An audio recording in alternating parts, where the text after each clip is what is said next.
We are in the Westside Elementary Helpers Group, and we just go around and help teachers if they have problems with technology, and we help our librarian with some organizing stuff, and we also go and help the little kids with their alphabet and their words.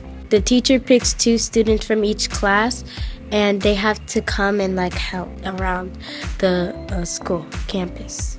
We don't really get awards that much, and that's okay because we're only here to help. But sometimes we get positive referrals and our PBIS points. Everybody is we're very positive. We usually do tutoring, and those kids, they have a lot of growth. My favorite part about being in this group is helping the students because we really watch them grow and get excited with all the words they know how to do.